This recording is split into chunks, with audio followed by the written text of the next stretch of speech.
નમસ્તે, જ્યોત્સનાબેન સુરેશગીરી ગોસ્વામી, મારી ઉંમર 58 વર્ષ, જેતપુર।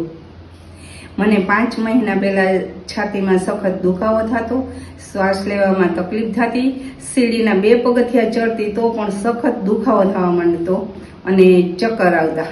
ત્યાર પછી અમે એન્જિયોગ્રાફી કરાવેલ અને એન્જિયોગ્રાફીમાં હૃદય બ્લોકેજ જાણવા મળ્યું અમને।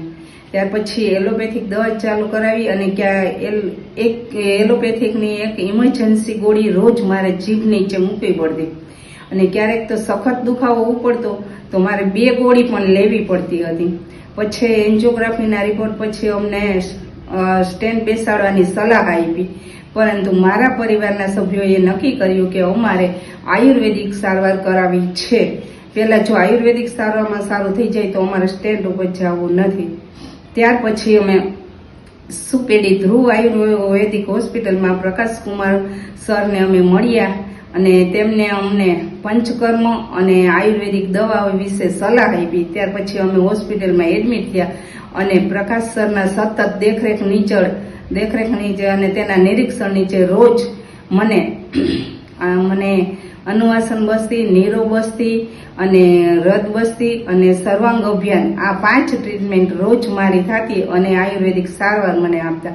ત્યારબાદ આ ટ્રીટમેન્ટ દરમિયાન 1 મહિનામાં મારી તબિયતમાં ખૂબ જ સુધારો જોવા મળ્યો। મને ખુદને એવો અનુભવ ફિલિંગ થવા માંડ્યું કે નહીં, મને બ્લોકેજ ખુલી ગઈ છે। 4 મહિનાની સારવાર દરમિયાન આજે હું એકદમ સ્વચ્છ છું। મને હવે છાતીમાં દુખાવો પણ ક્યારેય નથી થતો, શ્વાસ લેવામાં તકલીફ નથી, હું સીડી પણ ચડી ઉતરી શકું છું।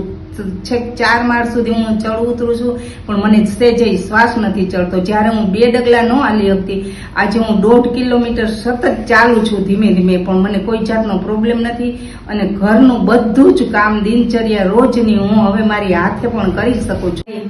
7 પ્રકારની જે એલોપેથિક દવા હતી એ સાવ બંધ થઈ ગઈ છે અને બીપીની પણ દવા બંધ થઈ ગઈ છે અને જે લોહી પાતળું કરવાની હતી એ પણ લોહી પાતળું કોલેસ્ટ્રોલના રિપોર્ટ પણ બહુ સરસ આવ્યા છે, એટલે એ દવા પણ બંધ થઈ ગઈ છે અને એ બદલ હું ધ્રુવ આયુર્વેદિક હોસ્પિટલ અને પ્રકાશકુમાર સર અને સ્ટાફનો હું ખૂબ ખૂબ આભાર માનું